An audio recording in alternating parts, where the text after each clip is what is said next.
அமைச்சர்கள் தான் பதில் சொல்லுவாங்க, முதலமைச்சர் பதில் சொல்ல மாட்டாரு அப்படின்னுலாம் விமர்சனம் இருந்துச்சு. இன்னைக்கு எந்திரிச்சு பதில் பேசிருக்கிறாரு சார். டேபிள் மேல ஃபைல் எல்லாம் இருக்கு, ஆதாரங்கிறீங்க, எப்ப வெளியிடணுமோ அப்ப வெளியிடுவேன் அப்படிங்கிறாரு. இந்த மிரட்டுறாரா? டேபிள் மேல இருக்கட்டும், அவர் தலைமையிலேயே வச்சுட்டு இருக்கட்டும், அதை பத்தி ஒண்ணுமே இல்லை. நான் என்ன சொல்ல வரேன்னு, ஏன் வச்சுட்டு இருக்கேன், எதுக்கு வெளியிடுற கேச போடு.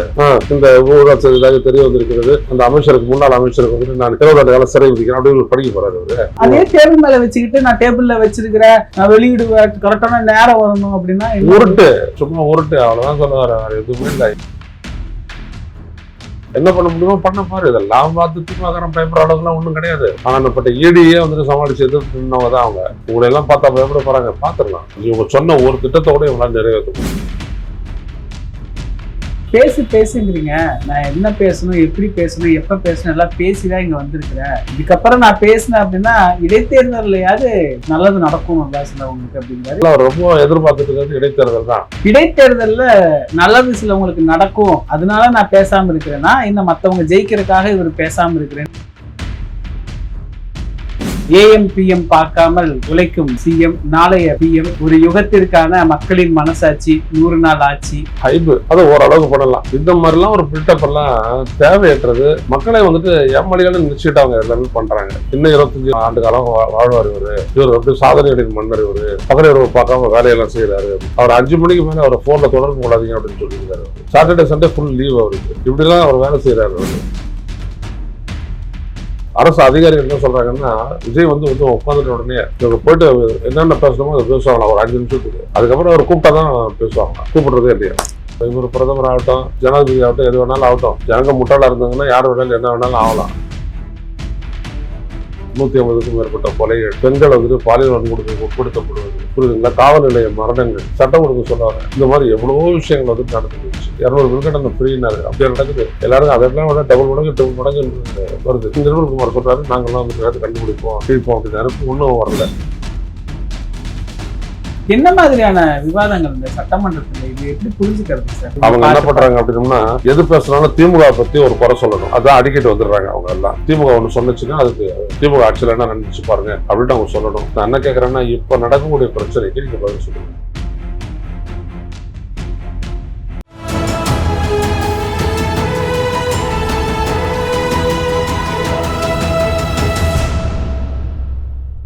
தமிழரம் நேயர்களுக்கு வணக்கம். இன்று நம்மிடையே மூத்த பத்திரிகையாளர் திரு ஐயநாதன் அவர்கள் இணைந்துள்ளார்.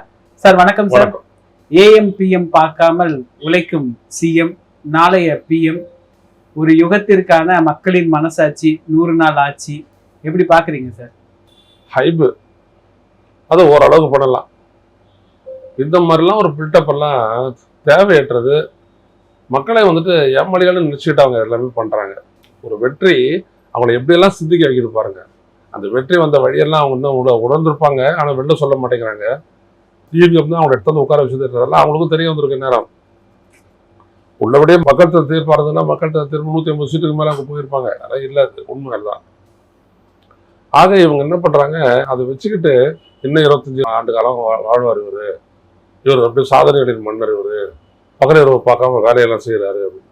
அவர் 5 மணிக்கு மேலே அவரை போன்ல தொடர்பு கூடாதீங்க அப்படின்னு சொல்லியிருக்காரு அவரு. சாட்டர்டே சண்டே ஃபுல் லீவ் அவருக்கு.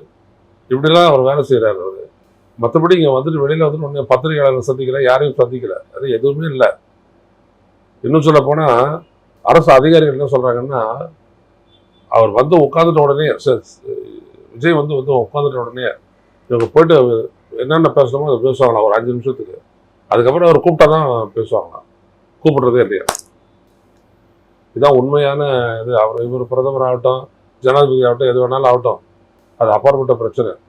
ஜனங்க முட்டாளா இருந்தாங்கன்னா யார் வேணாலும் என்ன வேணாலும் ஆகலாம். அந்த மாதிரி தான் இது.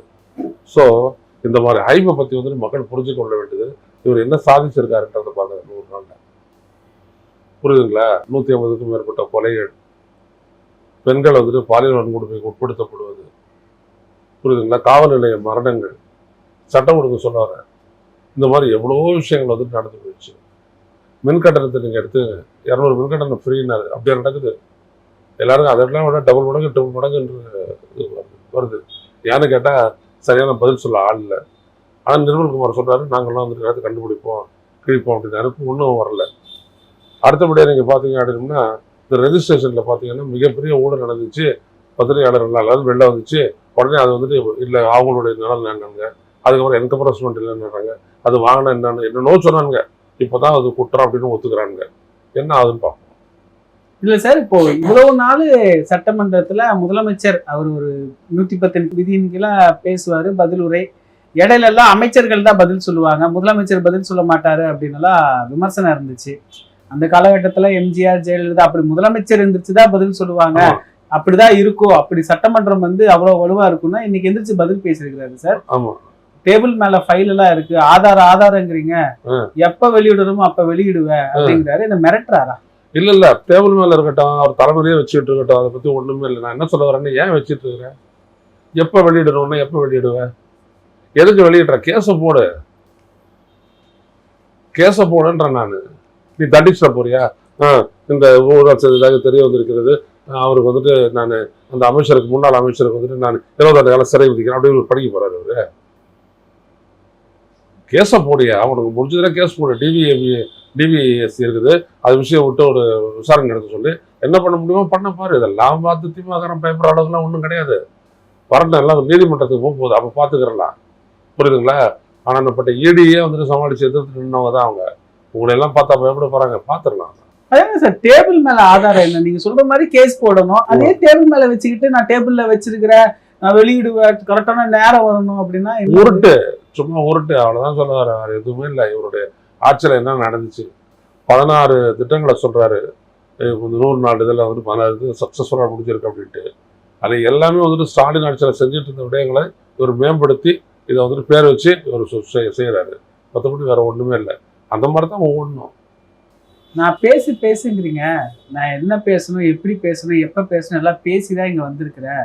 இதுக்கப்புறம் நான் பேசினேன் அப்படின்னா இடைத்தேர்தலையாவது நல்லது நடக்கணும்ல சிலவங்களுக்கு அப்படிங்கிறாரு. என்ன இடைத்தேர்தல்லாம் ரொம்ப எதிர்பார்த்துட்டு இருக்கிறது இடைத்தேர்தல் தான். இப்ப நேற்று நீதிமன்றம் வேற சொல்லிடுச்சு இல்லையா, இந்த மாதிரி இவங்கெல்லாம் மன்னிச்சு ஏத்துக்கிட்டெல்லாம் தவறிட்ட உடனே அவருக்கு கொஞ்சம் துணிச்சல் வந்துருச்சு. ஆஹா, தேர்தல் வர்றதுக்கான காலம் நெருங்கிடுச்சு, ஏன்னா ஒரு தப்பா எந்த முடிவும் எடுக்கல, அந்த 25 பேர்ல ஓட்டு போட்டதும் செல்லும், அதே மாதிரி அவங்கெல்லாம் வந்துட்டு நம்மளுக்கு வந்து இந்த கட்சி மாதிரி வந்ததெல்லாம் கூட அந்த முடிவு தான் அப்படின்னு சொல்லிட்டு நீதிமன்றம் ஒத்துக்கிட்ட மாதிரி நேற்று ஒரு தீர்ப்பு வந்துருச்சு முந்தா நாளே. ஸோ அதனால இவர் கொஞ்சம் துணிச்சல் வந்துருச்சு. ஸோ நம்மளுக்கு ஆதரவாக தான் இருக்கு அப்படின்ற மாதிரி. ரெண்டாவது, இவர் ஆடுற ஆட்டம் எல்லாத்துக்குமே அடிப்படை காரணம் என்ன, 11 மாசம் ஆச்சு கரூர் சம்பவம் நடந்து, இது வரைக்கும் சார்ஜ் ஷீட் ஃபைல் ஆகல, புரியுதுங்களா? அடுத்த 26ஆம் தேதி, அடுத்த 12ஆம் தேதி வந்துச்சுன்னா முடிஞ்சு போச்சு. என்ன, ஒரு வருஷம் ஆகி போச்சு, சார்ஜ் ஷீட் ஃபைல் பண்ணல. இதுதான் அவர் வந்து துணிச்சலை கொடுக்குது. அவர் இதை பேசிட்டு இருக்காரு, வேற ஒன்றும் கிடையாது.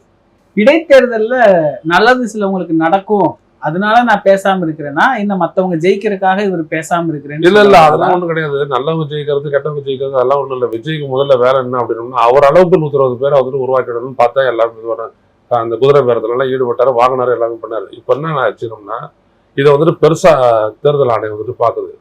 குதிரை பேரத்துல இவங்க ஈடுபட்டு 4ஆம் தேதி ஜெயிக்கிறாங்க, 11ஆம் தேதி சட்டசபை கூடுது, 13ஆம் தேதி வாக்கெடுப்புல கலந்துக்கிறாங்க, அடுத்த கணம் அவர் செயல்பட்டு தாவே கட்சியில் சேர்றாங்க. எப்படி ஒத்துக்குவாங்க சொல்லுங்க? அப்போ இதெல்லாம் இருந்துச்சுன்னா பெரும் பிரச்சனை ஆகுன்றதுனால தான் தேர்தல் ஆணையம் வந்துட்டு இப்போதைக்கு தேர்தல் கிடையாதுன்னு சொல்லி அடிச்சு விட்டாங்க. அதுக்கப்புறம் தான் இவங்க அடங்குனாங்கன்னு வச்சுக்கோங்க, முடிஞ்சு போச்சு. இப்போ வந்துட்டு இவர் கூட இருக்கிறாங்களே அந்த இவர் புதுக்கோட்டை எம்எல்ஏ வந்து சேர்ந்தாரு, விஜயபாஸ்கர், விஜயபாஸ்கர், அவரு இன்னொருத்தர் இருக்காரு எம்ஆர் விஜயபாஸ்கர், இவங்கெல்லாம் பெரிய ஊழல்வாதிகள் தானே. நிரூபிக்கப்படல சார், சொல்றாருல அப்போ உன் டேபிள்ல இருக்கிறதுக்கு அதுதானே ஃபேட்டு, நிரூபிக்கப்படணும்ல, எவிடன்ஸ்ங்கறாங்க சார். அதான் ஆதாரம் ஏதோ ஒன்று எடுத்துட்டு போ கோர்ட்டுக்கு, பேச போடு, ஏன் தயக்கம் உனக்கு? ஆதாரம் இல்ல சார், ஊழல் ஒளிஞ்சிருச்சாமா சார் 3 மாசத்துல? எல்லா பத்திரிகை செய்திகளையும் நேற்று பார்க்க முடியுது, அப்படியே 100 நாள்ல ஊழல் இல்லாத தமிழகம் உருவாகி இருக்கு அப்படின்னு. 100 நாள்ல ஊழல் இவரால் ஒழிக்க முடியும் அப்படின்னா, அந்த 200 கோடி அந்த நிலத்தை வந்துட்டு மாத்தினாங்களே, அது ஊழல் இல்லையா? அது ஒரு வில்லங்கத்துக்கு உட்பட்ட ஒரு சொத்தை வந்துட்டு நீங்க விற்க முடியுமா? வில்லங்கத்துக்கு உட்பட்ட ஒரு சொத்தை வந்துட்டு ஒருத்தர் வாங்குவாரா? வில்லங்கத்தில் இருக்கக்கூடிய ஒரு சொத்தை வந்துட்டு ஒரு சார்பதியோட ரெஜிஸ்டர் பண்ணுவாரா? அப்போ இதில் பின்னாடி வந்துட்டு அதிகாரம் இருக்குன்றதான அர்த்தம். அதனால தானே வந்துட்டு நீங்கள் வந்துட்டு பண்ண முடிஞ்சிச்சு. அப்புறம் அது ஊழல் இல்லையா? அது கேட்குறேன். உங்களுடைய கட்சிக்காரெல்லாம் போயிட்டு ஒரு இடத்துலையும் போயிட்டு தண்டம் வசூல் பண்றானே, அதெல்லாம் ஊழல் இல்லையா?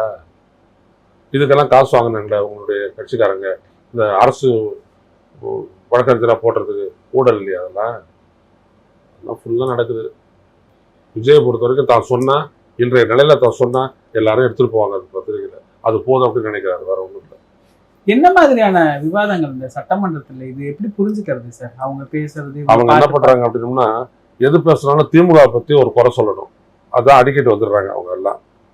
திமுக ஒன்று சொன்னுச்சுன்னா அதுக்கு திமுக ஆட்சியில் என்ன நடந்துச்சு பாருங்க அப்படின்ட்டு அவங்க சொல்லணும். ஏதோ சொல்லி அவங்க பேசிட்டு இருக்கிறாங்க. நிர்மல்குமாரும் ஆதவர்ஜுனா ரெட்டி எல்லாருமே. நான் என்ன கேட்குறேன்னா, இப்போ நடக்கக்கூடிய பிரச்சனைக்கு நீங்கள் பதில் சொல்லுங்க.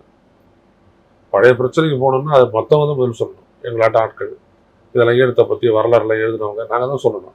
யார் வந்துட்டு என்ன அப்படின்றதெல்லாம் ஜெயலலிதா என்ன சொன்னாங்க, எம்ஜிஆர் என்ன சொன்னாங்க, அதெல்லாம் வந்துட்டு நாங்கள் தான் எடுத்து வைப்போம். நீங்கள் ஒன்றும் சொல்ல முடியாது, திமுக ஒன்றும் சொல்ல முடியாது. இவங்க என்ன பண்ணுறாங்க, எல்லாத்தையும் திமுக மேலே வந்துட்டு தட்டி விட்டுறாங்க. தட்டி விட்டு ஒரு நாள் முடிஞ்சா பதில் சொல்லி பார்த்துக்கோன்றாங்க, அவ்வளோதான். இதுதான் நடக்குது.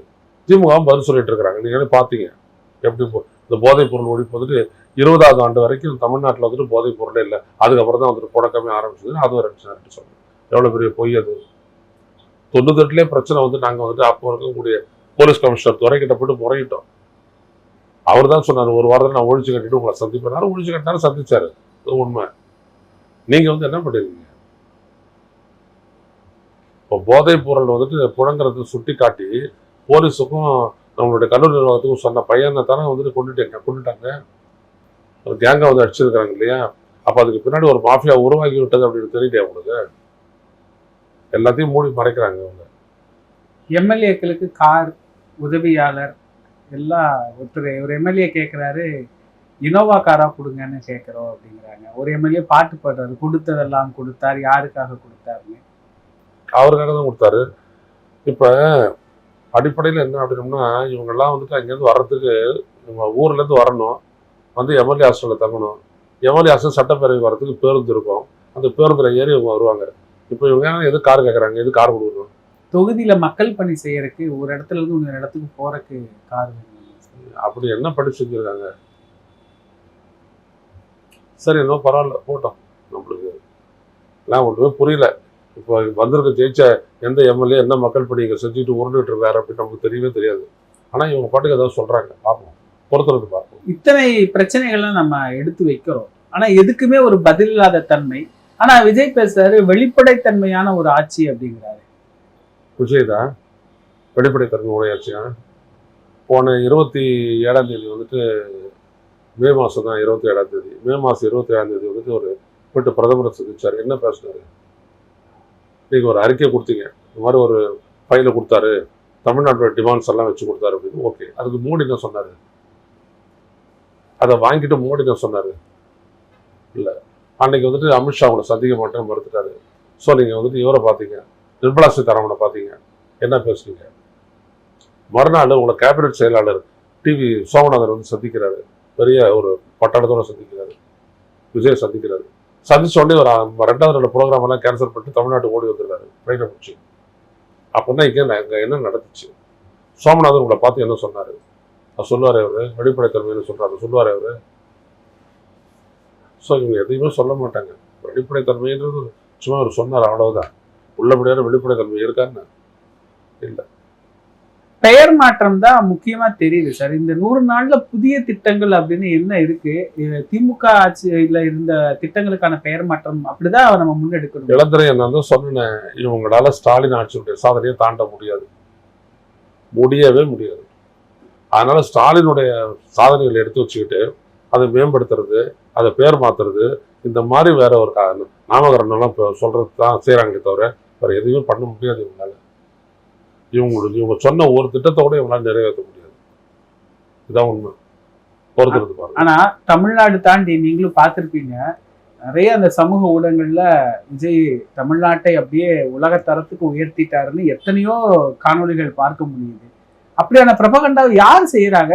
விஜய் கட்சியில இருந்து செய்யறாங்களா, இல்ல எங்க இருந்து இது மாதிரி வருது? என்ன இல்ல, விஜய் கட்சியில இருந்தும் செய்யறாங்க, மற்றவர்களும் செய்யறாங்க. அது யாருன்னு தெரியல, எல்லாரும் பேசுறாங்க. அப்படி அதாவது இவர் செய்யவே இல்லை, செஞ்சுதான் சொல்லி ஒரு விஷயத்த சொல்லி அவங்க வந்துட்டு பாராட்டுறாங்க, அவங்களுக்குள்ளே பாராட்டிக்கிறாங்க. ஒரு விஷயம் இளந்திரையன், நமக்கு எப்படிப்பட்ட ஒரு தலைவர்கள் அமைவாங்க அப்படின்றத நம்ம தான் நிர்ணயிக்கணும். அந்த அந்த அருகதை நம்மகிட்ட தான் இருக்குது. பெரியார ஒரு முறை அவரை வச்சு கூட்டம் போட்டவர் இது சொல்லியிருக்காரு, இந்த தலைவர்கள்லாம் பிடிச்சி ஒரு வாங்குங்க அப்படின்னு சொல்லியிருக்காரு. அதுக்கு பெரியார் சொன்னாரு, நான் ஏன் அவங்களெல்லாம் வாங்கணும்? உங்களுடைய யோக்கியதையை பார்த்தாலே உங்களுடைய மந்திரிகள் எப்படி இருப்பாங்கன்னு தெரியாத. அப்புறம் நான் எதுக்கு அவங்களெல்லாம் திட்டணும் அப்படின்னா, அவ்வளோதான் விஷயமே. இவங்களோட அருகதை என்னன்றது தெரியும். இவங்களோட எண்ணத்தை வந்துட்டு நீங்கள் பண்ண போறீங்க, பேச போறீங்க, செய்ய போறீங்க, ஒன்றுமே கிடையாது. எதுவுமே இல்லை. போல் ரசிகர் மன்றம், ரசிகர் மன்ற நிர்வாகிகள் இவங்க எல்லாம் வச்சுக்கிட்டு நீங்கள் வந்துட்டு ஒரு எம்எல்ஏக்களாக வச்சுக்கிட்டு ஒரு மந்திரி சபையை வச்சுக்கிட்டு நீங்கள் ஆட்சியை பண்ணுறீங்க. என்ன சாதிக்க முடியும் உங்களால்? எதையும் சாதிக்க முடியாது. இன்னைக்கு அதிகமா பேசக்கூடியது என்ன அப்படின்னா ஒரு 3 முக்கியமான பிரச்சனைகள். ஒண்ணு காவிரி நதிநீர் பிரச்சனை, 2வது போதைப் பொருள் பழக்கம், அது தொடர்பா நடக்கும் கொலைகள், 3வது தமிழகத்தை சேர்ந்த 3 பேர் தமிழர்களை கர்நாடக அரசு சுட்டுக் கொண்டுருச்சு. இந்த 3 பிரச்சனைகள் தொடர்பா பெரிய அளவுல ஒரு பிரச்சனை எழுந்திருக்கணும், பேசியிருக்கணும். ஆனா இது எதையுமே இந்த அரசு அப்படியே கடந்து போகிற மாதிரிதான ஒரு சூழ்நிலை இருக்கு. எதிர்கட்சிகள் இது சிறப்பா கையாளலையா? அப்படி எடுத்து அந்த 3 பேர் சுட்டு கொல்லப்பட்ட விஷயத்துக்கு வனத்துறை சட்டப்படி வனத்துல வந்துட்டு இந்த மாதிரி மான்களை வேட்டையாடினா கூட அவங்களை எடுத்துட்டு போயிட்டு நீங்க நீதிமன்றத்துக்கு அவங்களுக்கு வெறும் ஃபைன் தான், அரசு சிறை கிடையாது. அப்படியாப்பட்ட சின்ன குற்றத்துக்காக செஞ்சாங்கன்னு சொல்லி அது ஒரு சப்போசிஷன் ஒத்துக்கிட்டாலும் கூட எப்படி அவங்கள சுட்டு கொள்ளலாம்? தப்பு இல்லை.